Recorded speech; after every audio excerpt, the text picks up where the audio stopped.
Update 2. Well, since this morning I no longer call that house home. I saw on the calendar that my wife had a hospital appointment with her ophthalmologist, so knowing she would be gone for a few hours, I took that as an opportunity to get my stuff together and move out, which I have. After getting my things moved and sorted, I just put the house keys on the kitchen table, along with the divorce papers I received from the divorce lawyer last week, and was on my way. I've blocked both my wife and mother's numbers, and any communication I have with my wife going forward will be done through my lawyer. In terms of my living situation, I'm staying with a friend for a week or two, but hopefully I should be in my own rented place before Christmas. I haven't spoken to my mother in a few weeks. Last time we spoke was via text, and I tried to tell my mother, in explicit detail, the things my wife was saying during her texts to the cheater, especially the "I can keep a secret" text. God, that hurt. I explained why it hurt me so much, and why I didn't think it was her first time doing it, and thus could never trust her again. My mother texts back saying she couldn't speak to me when I was like this, and she would let me cool off. She tried to phone me a few days ago, and I just blanked her call and, as said a bit further up, since today have blocked her number. I feel so let down by my mother, and at this point, it almost feels worse than the original betrayal from my wife. The way I'm feeling right now, I don't think I'll ever speak to her again. Update 3. It's been over 7 months since my wife first cheated, and I honestly thought that was it for me. But I got a phone call that has dragged me back into the mire. I have moved 15 miles away, changed my phone number,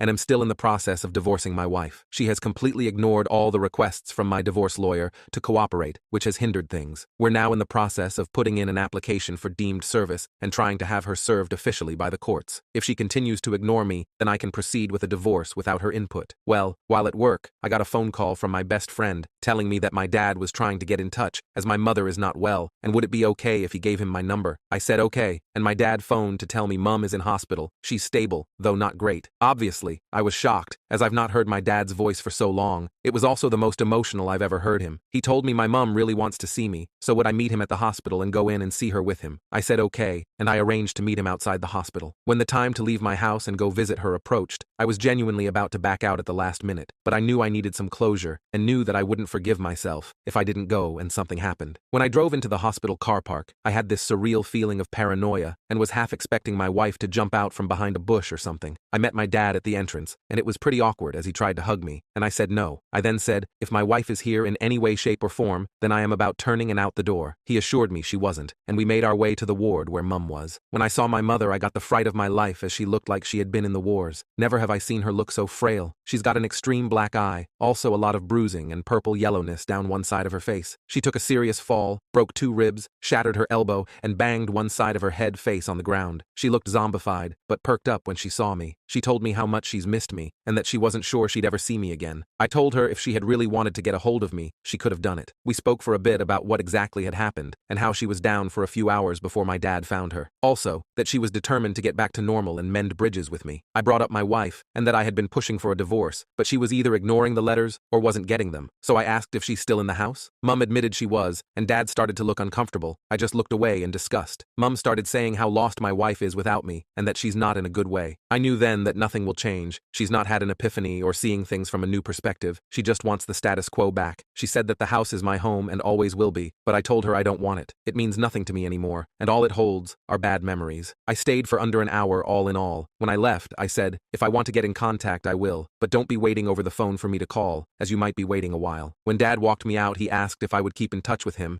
and I said I would. Whether that's right or wrong, I don't know. Time will tell. When I got home, my emotions were a bit all over the place, from sadness to anger, but I'm glad I went. Couldn't help think about my wife as well, and what she once meant to me. It'll never not hurt.